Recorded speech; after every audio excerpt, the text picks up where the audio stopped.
of you want to do things right? To keep up with keeping your lives tight. Tight as in being right with the truth of true insight. Who of you want to do things right? Who of you want to truly succeed in attaining all in that which is your need? To be heard by the real answerer of all deeds, the true hero of all whom pleads. Who of you really want to bow down to the true King of Kings commanding the crown? To worship the one that ever rules alone, commanding everything of creation from the seat of its throne. Aziz, and always an honor and a pleasure to have Lord Holy-Apostle Deen Saleem, and he's peace and other blessings. And with everybody's presence, brother. Yes, sir. And we want to tell you want to come into our houses, come close to your television set, listen in and be educated. Our Lord, we've been engaged in a conversation in our last previous programs concerning the war that's taking place, the war in the world, we call it in a sense, the Lord between the Lord Most High and the devil with the jinn. The Lord is educating you and giving you this message to look into what's going on in your particular world and then look outside of your own home into the world society at large, how you're being tricked constantly over and over again by the devils, the demon beasts, to keep you enslaved into what's going on, to keep your mind off the Lord, to keep your mind off this covenant, to keep your mind off this man here, the messenger of prophet for the day, and the word that the Lord give him. So with that, my brothers, we're going to continue on in our conversation. Hopefully there'll be a light at the end. Now you just speak of as well, presence. Our previous show, we were talking about the common people and how they come to a point, a realization or a decision when they know that they're talking about they're either following the jinn people of the world, the people who are playing with the religions, playing with the politics, or following the truth of words of wisdom, such as Lord Holy, such as being given this day. You know, so the people come to a split and they make the decisions based on personal things, it's a very small and personal issue, but they don't realize the magnitude of the results of that decision, the chance that they're taking in that decision. You know, the sad part about this whole thing is that we struggle as a people to get justice and freedom. Yeah. We make mockery of leaders that come like Elijah Muhammad and well, there's a number of them that has come, right, who's actually tried to fight for our freedom. Even the Black Panthers, you know, who fought for us to have education, to become smart. Right. And we accept the enemy killing our leaders that are really for the people rising as collective individuals, you know, collectively together as a people. And when it comes to our people wanting to separate for the good, then the Caucasians say, you know, they're anti-American, they bad, they're anti-Christ, they, you know. But when it comes to us trying to be with them, they always give us tokens. Yeah. Give us, make us figureheads as leaders and not really leaders of figureheads. Right. You understand? And it's a shame that our people are the greatest enemies of our people. And those whom they allow through the doors of success, worldly success, are calculated acceptances. They are designed acceptances. Anybody who stand for that independent justice and freedom, we don't need you. We don't want you. You're bad for what we're doing. You understand? And it doesn't matter what field you're in. Yeah. You could be in the sports field, entertainment field, or educational field, or political field. They will crush you if you talk about your people rising. It is a strange thing that they really go against African Americans rising. They hate African Americans. And they hate Africans. Caucasians hate dark-skinned people. Right. It has been this is history. This is fact. This is no fiction. And even when they let our people rise, they always put a Caucasian in the group to watch over. That's true. And you don't realize, a lot of times our people don't realize that them people are established there to watch over. And there's no greater actors in the world than Caucasians. And they'll get into you, and they'll sit amongst you, and they'll be the double agent, man. You know, that's why Elijah used to talk about, there's good Caucasians, but you don't know the trust. Right. I don't like having to speak in terms of separation. Right. You know, I believe that all people should be able to get along and be able to coexist together. Right. I'm not pro go marry a person of other nationalities, and I'm not pro against that. That's not an issue with me. Right. Just like it was not an issue with the Lord. The Lord even said in the Holy Quran, it's all right to marry of another religion, but make sure it's your man who's marrying of those who believe in another religion so that they can come. In other words, Muslim men are not to marry people of another religion who believe. They are to marry people who are not walking a religious path, but believe in the true covenant of the Lord. That's where the believing women is. Those who believe in the covenant, because the covenant of Moses is the same as the covenant of Muhammad. Right. The covenant of Jesus and John, the covenant of Al-Shu, the covenant of Zarathustra, all of them. Mm-hmm. You know, those covenants from way back in right. furthest ancient times, man, even before we know about the pyramids. You know, the Lord has been always sending his words down to people, even before man knew how to write. That's right. It spoke to humankind. And those people who believe in that covenant and follow that covenant, they are believers. Mm-hmm. And a person who believes in that covenant for real, when you show them the extension of the covenant, those are the ones who will believe in the extension of the covenant. Right. You don't have to fight with a believer. Mm-hmm. They know, they recognize the wisdom, the words, the truth, and they have to surrender to that. A true believer is not going to hold on to the prophets and let loose the Lord. Right. They'll let loose the prophets and hold on to the Lord. Why would they let loose the prophets? Because the prophets each have a day and a time for circumstances. Right. Just like I can't hold on to Muhammad and Muhammad telling me to journey to Mecca on a mule or a donkey or a camel. I don't have that. This is just it's not, just giving you a scenario. Mm-hmm. But we're not the same. Right. The day is not the same. Circumstances have changed. Right.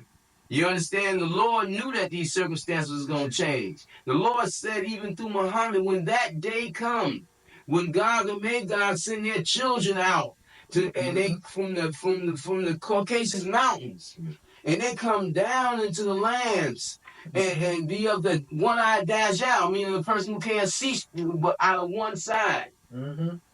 You know?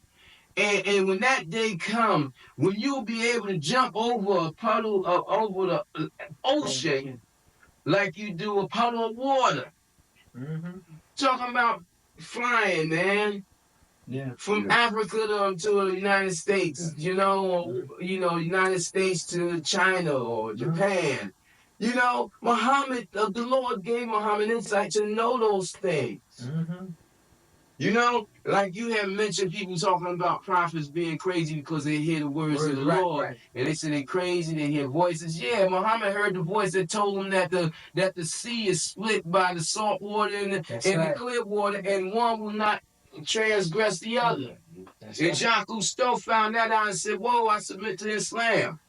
How did this man know this in the desert? That's right. Jacques Cousteau found living proof and said, man, I'm taking. Mm-hmm. This salt water will not come across this clear water and vice versa, and it's out in the ocean. Mm-hmm. How is that? Mm-hmm. You understand? The Lord has power over all things. But see, the difference between Jacques Cousteau and the everyday people, again, he was one that investigated. I heard about these things happen, and I'm in the science, whatever.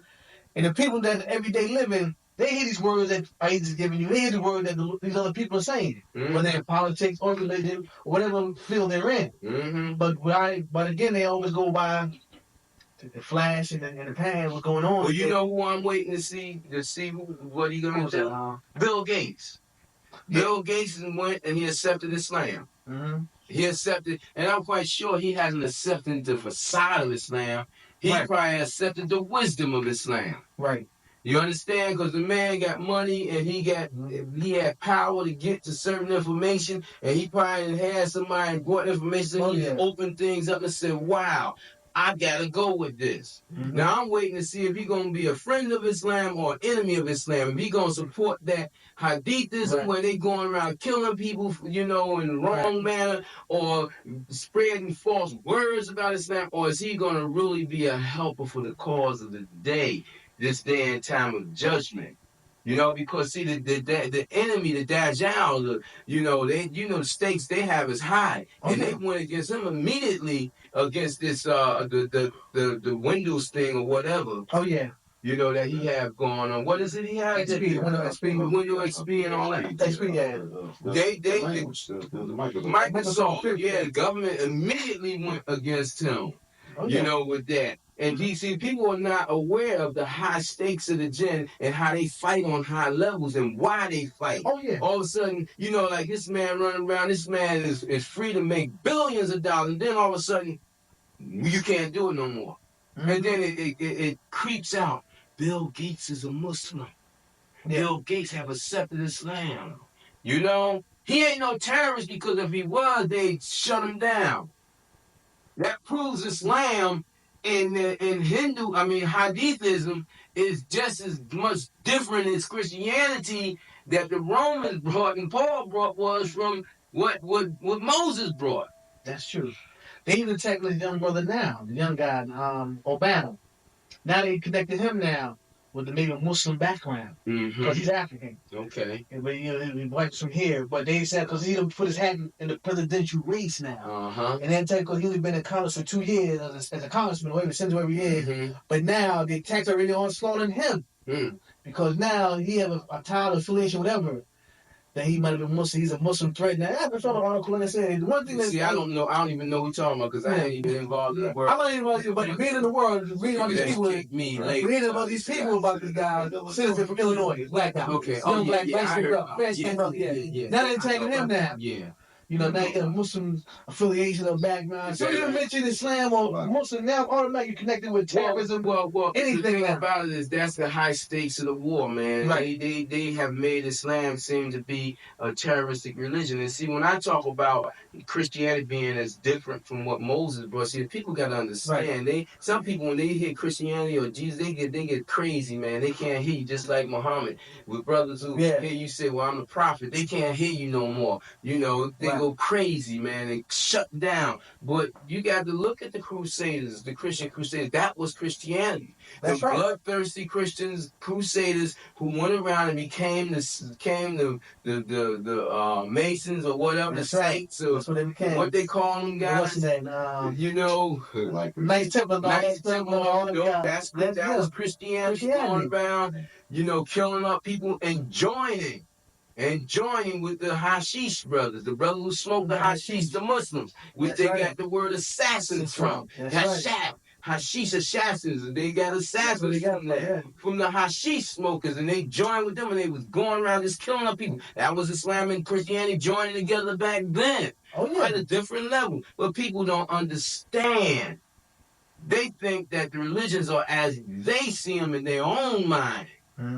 They don't see it as the way somebody else see it, or the way it might actually be different from what they believe and understand. So for a long time, those religions have been abused. They've been used. Yes.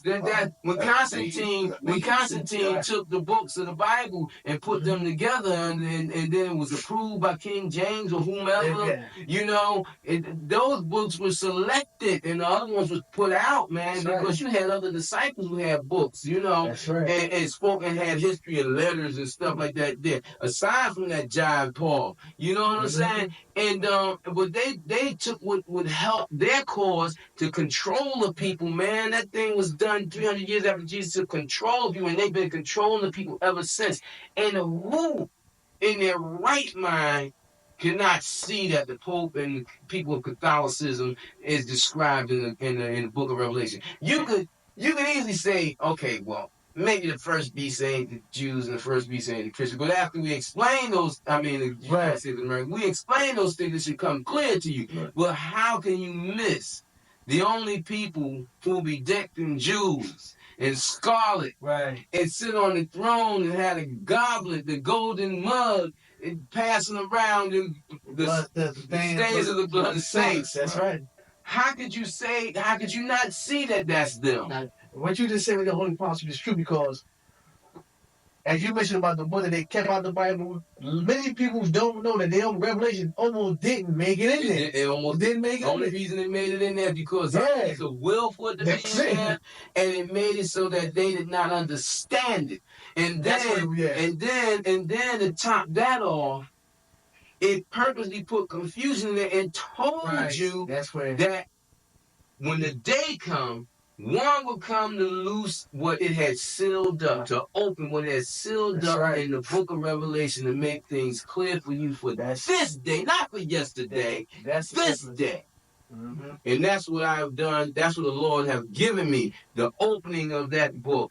But you know, as long as the people stay out there and just stay in TV land or just stay away, I hear what the brother say, that's cool. Yeah, I want to take that in, and don't come to support and help to get this stuff done. They won't get these books because I can't talk it all out. Mm-hmm. I can't talk out a whole book. How many hours would it take for me to talk out a book? One book a year? But that's how many people be dead and gone. Mm-hmm. I got messages. Mm-hmm. And people want this stuff for free. When I put a price on it for donation, that donation is of course to help re-up, to help get this message out. Paper. I got fools talking about he trying to get rich. I'm trying to get rich. If I'm trying to get rich, wouldn't I at least ask the government for help? We ain't asking nobody for help coming out of pocket for years. I'm glad because you have people, man. Many early Christian preachers early year, man, your Reverend Knights and Father Divine, all them, man, send us money for so-called anointing handkerchief. A piece of handkerchief. Cut the piece of handkerchief off and they would get so much money. Yeah, but that's what our people want. That facade. That cartoon. That game. Got wealthy. They got wealthy. And they get wealthy and where they at. And how many prayers been answered? There was one guy that did it, man. Prayed the Lord was going to take his life, man. That you give me what the Lord going to take my life. And the people said, so when he had to make another announcement to the people, said, stop sitting way now. We ain't going to take mine no more. And he said, no, minister. Caucasian minister, made this prayer. The Lord going to take me if you don't send this money. He got so much money. He had to say, stop sending me money now. Mm-hmm. And our people was, again, going in pocket. But I bring them some information. To free them up. I had a brother told some of my people, I hate to call his name, but I try to get this brother, try to give a message to this brother. He's the one to help this brother, want to teach him, give him something in spirituality of martial arts. His brother well known in the city, Kareem Abdullah. And I wanted to give him what the Lord was giving to me in terms of information. When I came and said, I got something to teach you about, martial arts. He's jumped the ego. You can't teach me nothing about this martial arts. I love the brother. I mean, I ain't gonna say I love him. I like him. He's been like family almost to my brothers, from way back when. I'm very fond of him. Mm-hmm. You know what I mean? I admire him. I admire his stick-to-itness. I watched this brother all my life and his diligence and everything. You know what I mean? But he read me wrong.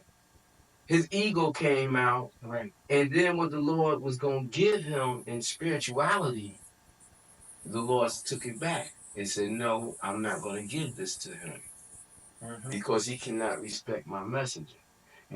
So I haven't been able to communicate with him since. But the thing about it was, some of our family came to him to present the book to him and asked for a donation. And he said, it seemed like he trying to get rich.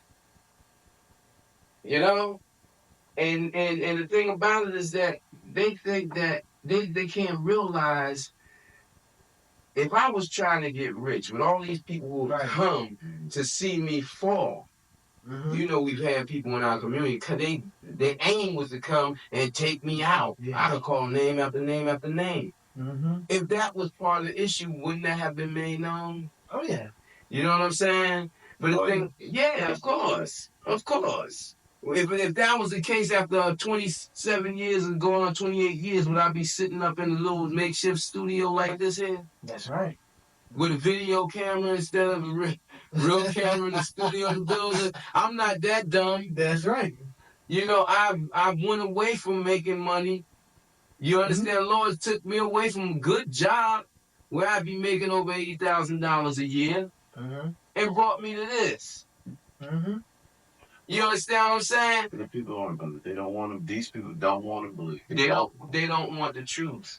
No. But the thing about it is, like we said, one of our rappers said, they want them feel good lies. Yeah. You know, they want the feel good lies so they can keep on going and shading the clarity of their thought. You know, it's like a drug, man. Yes, you sir. know, and like I was, what the point I want to make about our people, you know, those who rise, they become they are our enemies, and they are dupes of the devil. They serve the devil, man. Just like the house niggas used to serve, the house slaves used to serve the Caucasian masters and watch over what the field slaves was doing. If they weren't doing right, they tell the master. They were the enemies of our people. And some people try to make Uncle Tom seem like he was good. I heard people talking, they try to change that thing around, man. Just like the Christians today trying to turn Judas around. Oh, Judas wasn't really bad. Man, that man was bad. You know, see, I had Judas in my camp, a number of Judases in my camp, but they don't have to go and expose me. They don't have to go and say, there you go right there, camera. Here I am right here. You know what I'm saying? The internet. You know, I went to the government before I went to the people. And I tried to go to Elijah's people, like what it was prophesied in Malachi that I would do.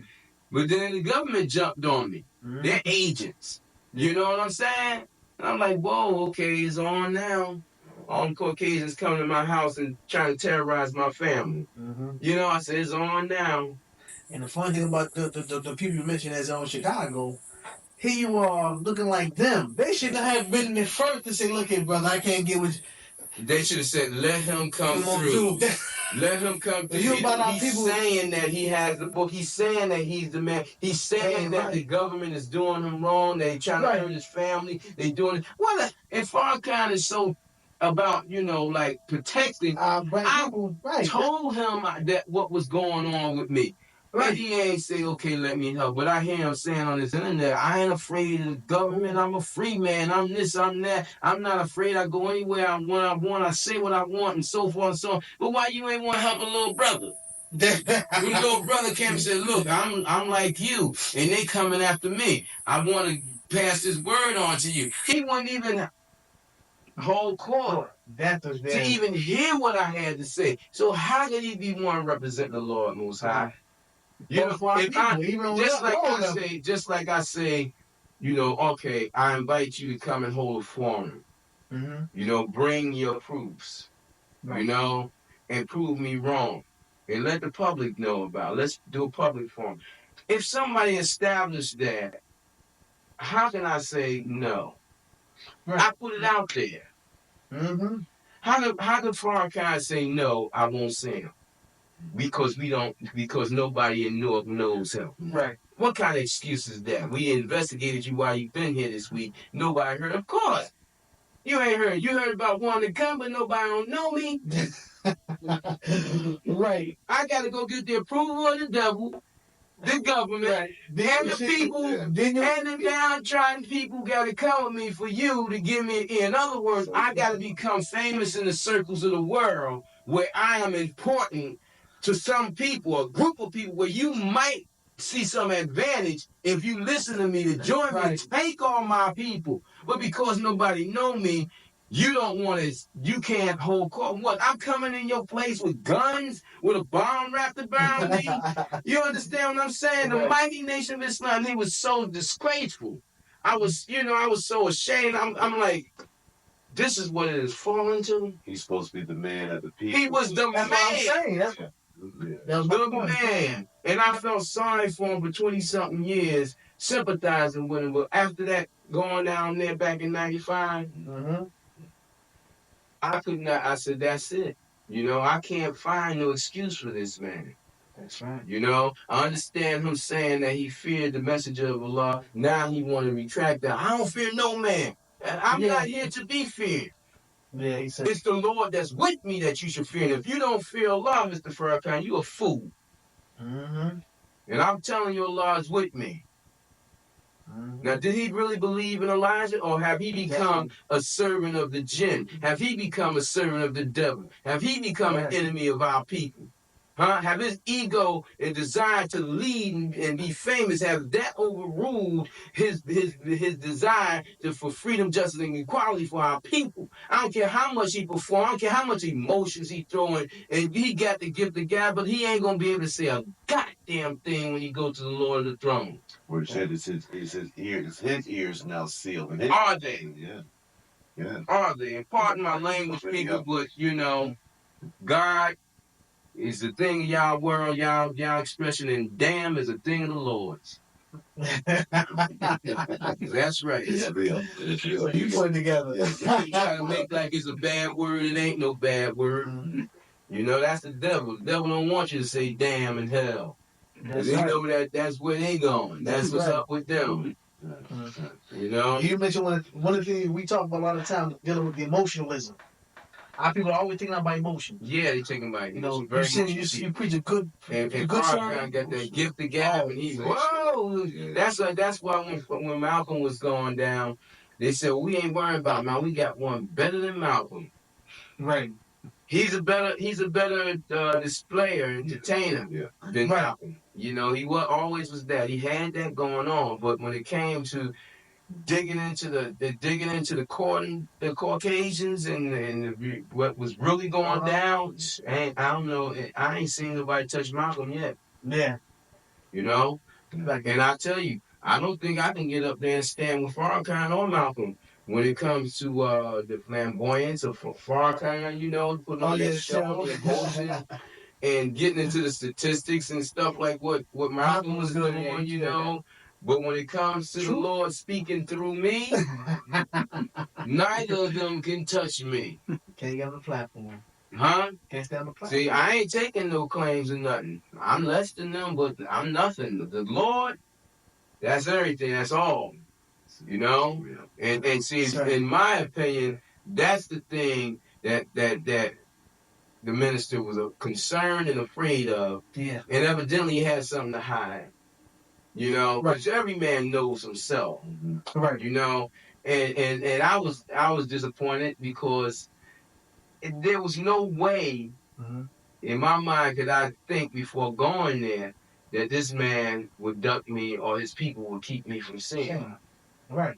You know, when I came to him as the messenger of the covenant, as the one with evidence, you know, and not to take over the nation of Islam, you know, but to give him to give to his people. Right. You know, and if he want to keep his people on the low level of thinking that they are on, white man's the devil, and get stuck on that, crying,